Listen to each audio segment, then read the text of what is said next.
All right, let's jump right into this. Today we're exploring a fascinating concept titled New Thinking, Mutation, when you sow melons but reap beans.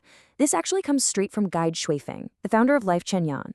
And honestly, it's just this incredibly thought-provoking look at the universal laws of cause and effect, and why, in our everyday human lives, those laws sometimes seem to completely break down. If you've ever felt like your good intentions were rewarded with a totally bad outcome, this explainer is going to make a lot of sense to you. So let this question really sink in for a second. When you give your genuine feelings, do you ever receive insincerity in return? Man, it's a powerful hook, right? Zhou Feng hits the nail on the head with this highly relatable frustration that, let's be honest, almost all of us have experienced at some point. You put good energy, genuine love, and honest effort into a relationship or a situation, and what you get back is, well, the exact opposite. You get insincerity. You get burned. So why does that happen? That frustrating disconnect between our positive actions and the negative outcomes we sometimes experience is the exact puzzle we're solving today. Now, to understand where things go wrong, we first got to look at the rule itself. And the rule is beautifully summed up in this ancient idiom: sow melons, reap melons; sow beans, reap beans. As Shuifeng points out in the text, this isn't just some catchy little phrase. It's actually a foundational principle in both Buddhist philosophy and ethical jurisprudence. It's the basic fundamental law of cause and effect. You get out exactly what you put in.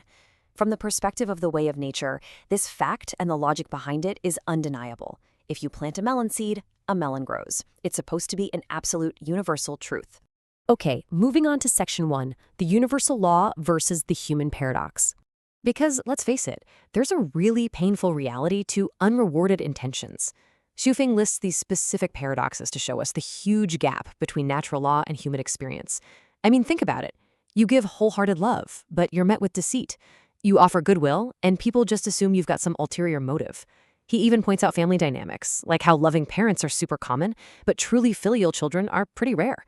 Or how spouses who start out deeply in love can just turn cold and indifferent, scattering in totally different directions the very second calamity strikes. These aren't just abstract ideas. They are the painful realities of living in human society. Which obviously leads us to ask this critical question. Do these scenarios actually align with the principle of sow melons, reap melons? Honestly, think about it. If you sow the melon of wholehearted love, the universal law says you should absolutely reap the melon of love in return. But in the scenarios we just looked at, you're sowing a melon and suddenly harvesting this bitter bean of deceit or indifference. The math just doesn't add up. The traditional law of cause and effect seems to completely shatter when we apply it to these frustrating human experiences. And this brings us to the core observation in Shuifeng's philosophy. Look at the stark contrast here. In the natural world, the rule works flawlessly, right? Sow a melon, you get a melon. But in human society, the law frequently mutates. You sow a melon, but somehow you reap a bean. You do a good thing, and a bad thing happens. So the crucial takeaway is this. The law of cause and effect hasn't just magically disappeared, but it has been distorted. Something is heavily interfering with the natural process. Which brings us right to Section 2, the mutated soil. So here is the absolute turning point of the whole text. The problem is not the seed. Let me say that again, because it's literally the most important part. The problem is not the seed. Your good intentions, your genuine feelings, your honest efforts, those are perfectly good melon seeds. The problem is the environment. In toxic soil, no matter what seeds are sown, they are going to mutate. I mean, if you plant a perfect melon seed in poisoned, corrupted earth, you definitely can't expect a healthy, sweet melon to grow. The environment forces a fundamental mutation upon the outcome.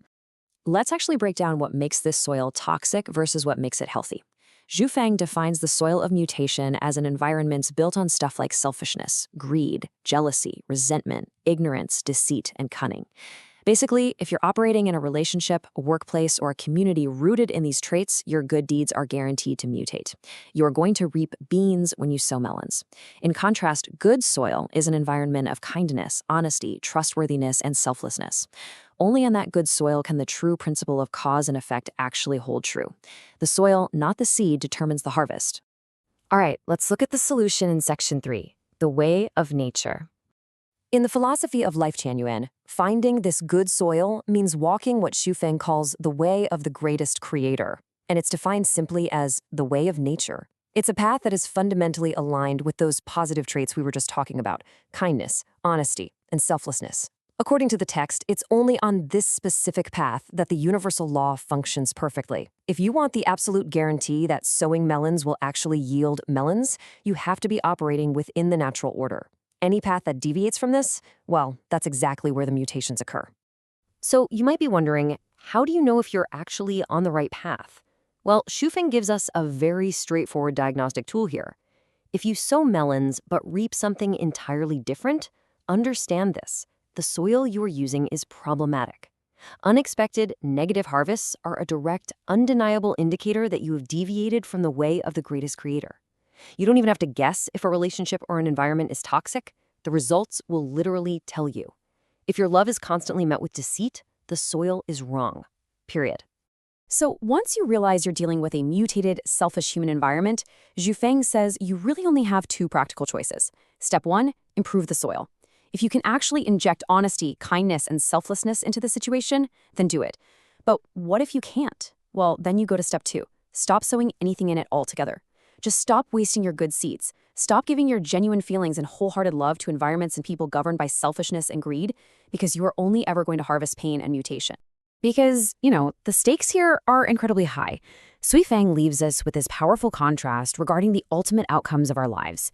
If you walk the natural way, if you plant in good soil, your dreams come true, your aspirations are fulfilled, the law actually works for you. But any deviation from this natural order inevitably leads to hope turning into despair, and what should have been a beautiful comedy transforming into a tragedy. It's a pretty stark warning about the massive cost of ignoring the environment you invest your energy into. So, I want to leave you with a question to think about today. Look at your own life. Think about your relationships, your career, your personal investments. If you are sowing melons but reaping beans in your life right now, is it time to improve your soil? Or is it time to just stop planting? Take a hard look at the soil around you. Thanks for joining me to explore this insightful piece of source material, and I will see you next time.